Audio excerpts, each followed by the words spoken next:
आवाज काय प्रॉब्लेम नाही. प्रभाग क्रमांक 17 मधून तुम्हाला अधिकृत उमेदवारी जाहीर झालेली आहे. काय सांगाल, पहिल्या भावना काय आहे?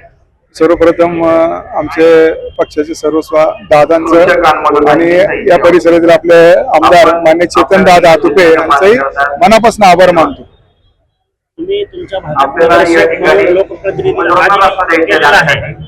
केलेले विकास काम याच्या जोरावर पुन्हा नगरसेवक कसा विश्वास? मला माझ्या प्रभाग क्रमांक 17 मध्ये सर्व जनतेवर म्हणजे विश्वास असल्यामुळं मी गेले 2007 पासून आज तक आहेत या परिसरात लोकप्रतिनिधी म्हणून काम करतो. त्या लोकप्रतिनिधीच्या माध्यमातून लोकांची जेवढी काही कामं होती ते केलेली आहेत.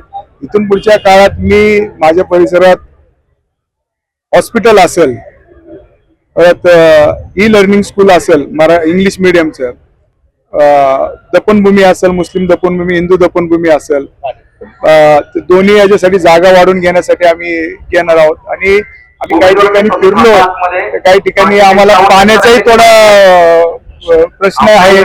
तोही 100% 24 तास गुणिले 7 बाय म्हणजे नाही का 24/7च्या धर्तीवर आम्ही सर्वांना घरोघरी कनेक्शन देऊ. आणि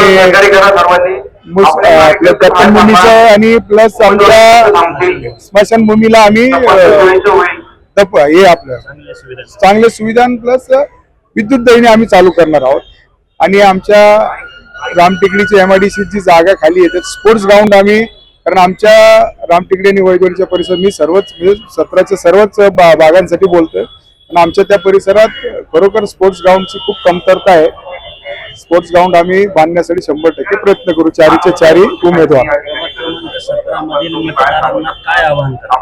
प्रभाग क्रमांक 17च्या सर्व मतदारांना असं आवाहन करतोय, आम्ही आजपर्यंत म्हणजे अजितदादांनी केलेली कामं, आम्ही केली कामं, जेव्हा आम्ही आपल्या दारात येत आहोत, आम्ही आपल्याला विनंती करू इच्छितो की जो खरोखर लोकांची नाळ जोडलेली असणाऱ्या कार्यकर्त्याला तुम्ही पालिकेत पाठवा, जेणेकरून तुमचे प्रश्न आहेत तिथं मांडले जातील आणि ते प्रश्न सोडवण्यासाठी आम्ही 100% प्रयत्न